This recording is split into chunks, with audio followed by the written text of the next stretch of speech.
हमारे सभी दर्शकों को नमस्कार। भगवान श्री हरि के सभी भक्तों को नमस्कार। आज का वीडियो बहुत ही खास होने वाला है। जैसा कि आप जानते हैं कि आपका देवभूमि चैनल जो कि प्रतिष्ठित ज्योतिष संस्थान का चैनल है, इसमें जो भी जानकारी दी जाती है वो ज्योतिष शास्त्र और पंचांग पर आधारित होती है। आज के इस वीडियो में हम बहुत बड़ा खुलासा करने वाले हैं। हम देख रहे हैं कि यूट्यूब पर और यहाँ वहाँ बहुत सारे भ्रम फैलाए जा रहे हैं रक्षाबंधन को लेके और भद्रा को लेके। तो आज के इस वीडियो में हम विस्तृत रूप से आपसे समझाएंगे कि जो भद्रा की कहानी कही जा रही है, क्या वाकई वो उतनी ही अशुभ है? क्या ये सच है कि इस बार फिर से राखी में भद्रा एक अड़चन बनकर आगे आ गई है? क्या ये सच है कि इस बार की जो राखी है वो फिर से विनाशकारी होने वाली है, या उसमें बहनों को अपने भाइयों को राखी बांधने के लिए लंबा इंतजार करना पड़ेगा? आपके सभी सवालों के जवाब आने वाले कुछ मिनट में इस वीडियो में मिल जाएंगे, जहां हम तथ्यों पर आधारित बात आपसे करेंगे कि ज्योतिष शास्त्र क्या कहता है, कौन सी भद्रा ये है, क्या इस भद्रा को माना भी जाना चाहिए या नहीं, क्या जितना लोग कह रहे हैं और जिस प्रकार से लोगों को डराया जा रहा है भद्रा के नाम पे, क्या उतना डराया जाना सही है या गलत? पूरी जानकारी आपको अगले कुछ मिनट में मिलेगी। वीडियो को अंत तक देखें और अगर कोई सवाल मन में हो तो निश्चित ही आप कमेंट बॉक्स में पूछ सकते हैं। यहाँ पर हमारे नंबर भी फ्लैश किए जा रहे हैं। अगर आप कोई भी जानकारी चाहते हैं पंडित जी से, तो आप वहाँ से अपॉइंटमेंट लेकर पंडित जी से बात भी कर सकते हैं। कोई भी अगर आप पत्री बनवाना चाहते हैं, दिखवाना चाहते हैं, मुहूर्त या कथा आदि श्रवण कराना चाहते हैं, पाठ पूजा आदि कुछ कराना चाहते हैं, तो आप पूरे भारतवर्ष में कहीं भी बैठ के हमारे नंबर्स पर कॉल कर सकते हैं। यहाँ से आपको उपयुक्त सहायता प्रदान की जाती है। चैनल पर नए हैं तो चैनल को सब्सक्राइब कर लें, क्योंकि आपका जो चैनल है इस पर सिर्फ ज्योतिष शास्त्र और पंचांग पर आधारित जानकारी ही प्रदान की जाती है और प्रत्येक व्रत व त्योहार आदि की जानकारी विस्तृत रूप से दी जाती है। इनको अगर आप सब्सक्राइब कर लेते हैं और बेल आइकन के निशान को दबा देते हैं तो आपको प्रत्येक व्रत और त्योहार के वीडियो मिलते रहेंगे और आपको कहीं भी इधर उधर जाने की आवश्यकता नहीं होगी। आइए बढ़ते हैं वीडियो की तरफ। बात करते हैं रक्षाबंधन की। सभी सनातन धर्मी जानते हैं कि जो रक्षाबंधन का त्यौहार है ये भाई बहन के प्रेम का प्रतीक है। इस दिन बहनें अपने भाइयों की कलाई पर राखी बांधती हैं और उस रक्षा सूत्र के बदले भाई जो है उनको रक्षा करने का वचन देते हैं। इसके अलावा कुछ उपहार आदि आज के सांसारिक जीवन में दिया जाता है। रक्षाबंधन का जो त्यौहार है ये मनाया जाता है श्रावण पूर्णिमा को। श्रावण पूर्णिमा, जब श्रावण मास समाप्त होता है उसका अंतिम दिन होता है पूर्णिमा का। तो जिस दिन श्रावण पूर्णिमा होती है उसी दिन रक्षाबंधन का त्यौहार मनाया जाता है। ये आदि काल से चला आ रहा एक प्रकरण है जिसको सिलसिलेवार आगे तक हमें आगे बढ़ाना है। ये हमारे सनातन धर्म के जितने भी सनातन प्रेमी हैं उन सभी के लिए एक परंपरा है, जिसमें बहनें अपने भाई को राखी बांधती हैं और भाई उनको उपहार देते हैं। आदिकाल में जब नारी शक्ति बहुत कमज़ोर हुआ करती थी, उस समय उनकी रक्षा के लिए कोई ना कोई आवश्यक था। तो उस समय यह प्रकरण आरंभ हुआ कि शादी से पहले तक यह जिम्मेदारी भाई की होती थी कि वो अपनी बहनों की रक्षा करे और समाज में, परिवार में एक सामंजस्य बना रहे, इसके लिए एक दूसरे के प्रति सम्मान का भाव बना रहे, एक दूसरे के प्रति प्रेम और लगाव का भाव बना रहे, इसी सब के तहत ये त्यौहार बनाए गए हैं। इसीलिए आज भी रक्षाबंधन का जो त्यौहार है ये भाई बहन के प्रेम का सबसे बड़ा दिन होता है। सभी बहनें चाहे कितनी भी दूर क्यों ना रहती हों, इस दिन या तो राखी वो पोस्ट से, डाक से भेजती हैं, या वो स्वयं आती हैं और अपने भाई की कलाई पर राखी बांधती हैं। 2024 की अगर हम बात करें कि राखी कब है और रक्षाबंधन वाले दिन भद्रा है या नहीं है, और अगर भद्रा है तो हमें राखी कब बांधनी चाहिए, लोग जो कह रहे हैं भद्रा है, क्या वो सही है? आइए बात करते हैं उसकी।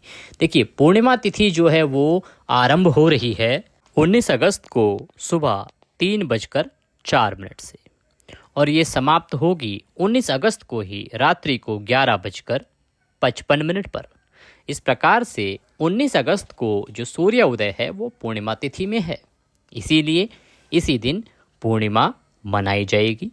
जो लोग सत्यनारायण भगवान की कथा करते हैं वो इसी दिन कथा करेंगे, व्रत करेंगे और पूजन करेंगे। साथ ही अगर आप चंद्र अर्घ देकर व्रत पूर्ण करते हैं तो वह व्रत भी 19 अगस्त को ही रखा जाएगा। पूर्णिमा 19 अगस्त को है और इसीलिए रक्षाबंधन का जो त्यौहार है ये भी 19 अगस्त को ही मनाया जाएगा। अब बात आती है कि राखी 19 अगस्त को कब बांधनी है। बहुत सारे लोग जो हैं वो बता रहे हैं कि राखी 1:30 बजे के बाद करनी है, 1:30 बजे के बाद करनी है, क्योंकि उससे पहले भद्रा है। देखिए, इसके बारे में मैं आपको जानकारी दूं कि भद्रा को मानना है या नहीं मानना है, उससे पहले मैं आपके सामने तथ्य रखता हूं कि हमारे जो शास्त्र हैं वो क्या कहते हैं, जिनसे जो आचार्य हैं वो गणना करते हैं। जिन शास्त्र और पुस्तकों में इसका विस्तृत वर्णन है कि जो भद्रा है उसका मतलब क्या है, कौन सी भद्रा मान्य है, कौन सी भद्रा अमान्य है, कौन सी भद्रा है जिसके लिए हमें समय का ध्यान रखना चाहिए और कौन सी भद्रा है जो हानिकारक नहीं है, तो इसको पहले विस्तृत समझते हैं। उससे आप स्वयं अनुमान लगा पाएंगे कि हम जो कह रहे हैं वो सही है या गलत है, और आपको ये भी पता लगेगा कि जो लोग आपको डरा रहे हैं वो कितने सही हैं और कितने गलत। कि भद्रा जो है वो 3 प्रकार की होती है। भद्रा हमेशा तीनों लोकों में करती रहती है। विचरण करती है स्वर्गलोक में भी और पाताल लोक में भी, और जो हमारा पृथ्वी लोक है जिसको मृत्यु लोक कहा जाता है शास्त्रों के अनुसार, वहाँ भी भद्रा विचरण करती है। ज्योतिष ग्रंथों में भद्रा के कल्याणकारी और उसके निवारण के उपाय भी हैं। ज्योतिष शास्त्र कहते हैं कि भद्रा हमेशा अशुभ फल देने वाली नहीं होती है, भद्रा शुभ फल देने वाली भी होती है। मृत्युलोक, स्वर्गलोक और पाताल लोक में भद्रा विचरण करती है और उसी के अनुसार वह फल देती है।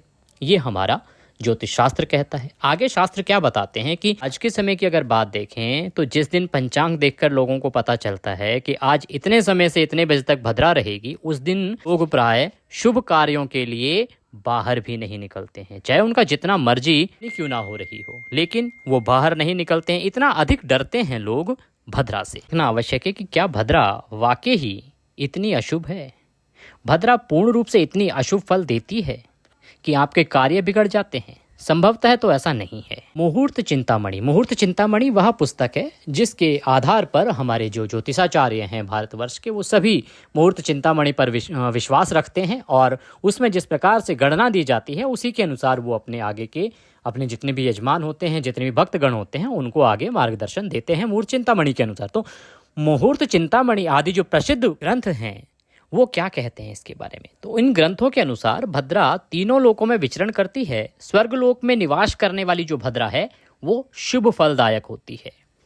पाताल लोक में निवास करने वाली भद्रा धन संचय कारक, और मृत्युलोक अर्थात पृथ्वी लोक पर निवास करने वाली भद्रा समस्त कार्यों की विनाशक होती है। ज्योतिष के प्रसिद्ध ग्रंथों में भद्रा का विस्तृत विवेचन प्राप्त होता है। उनमें भद्रा के कल्याणकारी स्वरूप का भी दर्शन प्राप्त होता है तथा भद्रा अशुभ होने पर उसके निवारण के उपाय भी बताए जाते हैं। शास्त्रों के अनुसार जो भद्रा है वो हमेशा अशुभ फल देने वाली नहीं है। उसका निर्धारण इससे होता है कि भद्रा उस दिन है कौन सी, स्वर्गलोक की भद्रा है, पाताल लोक की भद्रा है, या मृत्युलोक अर्थात पृथ्वी लोक पर उसका विचरण है। इसके अनुसार भद्रा की लाभ और हानि हमें निर्धारित करने होते हैं। अब इस बार 2024 के राखी वाले दिन 19 अगस्त को जो भद्रा है वो कौन सी है ये जानना आवश्यक है। 19 अगस्त को जो भद्रा है उस दिन भद्रा पाताल लोक में विचरण करेगी। हानिकारक कौन सी होती है? पृथ्वी लोक वाली। अगर भद्रा पृथ्वी लोक पर विचरण कर रही होती तो वो सर्वविनाशनी होती। वो एक भद्रा है जो हानिकारक भद्रा होती है। इसीलिए लोग सिर्फ और सिर्फ आधे ज्ञान के आधार पर बातें कर रहे हैं कि भद्रा है, पूजा नहीं करनी है, राखी 1:30 बजे के बाद बांधनी है, उसके बाद ही शुभ फल देने वाली होगी। नहीं, आप राखी सुबह से ही बांधिए, कोई प्रॉब्लम नहीं है। कोई भद्रा का प्रभाव हमारे इस रक्षाबंधन पर इस वर्ष नहीं रहेगा। पिछले साल जो भद्रा थी वो पृथ्वी लोक पर थी, मृत्यु लोक पर थी। हमने खुद आपको आगाह किया था कि आपको इस समय राखी नहीं बांधनी है, पर इस बार जो भद्रा है वो पाताल लोक की भद्रा है। ज्योतिष शास्त्र ये कहते हैं, हमारे जितने भी जो ज्योतिष शास्त्र की पुस्तकें हैं जो मुहूर्त के बारे में, शास्त्र के बारे में हमें बताती हैं, उन सभी में ये वर्णन है कि पाताल लोक की भद्रा कभी भी अशुभकारी नहीं है। सिर्फ मृत्यु लोक की भद्रा को हमें अवॉइड करना चाहिए, जो कि इस वर्ष नहीं है। इसीलिए आप रक्षाबंधन निर्भीक होकर मनाइए, अपने भाइयों को उनकी कलाई पर राखी बांधिए। आपके लिए रक्षाबंधन शुभ फल देने वाला ही होगा। ये थी जानकारी रक्षाबंधन के बारे में।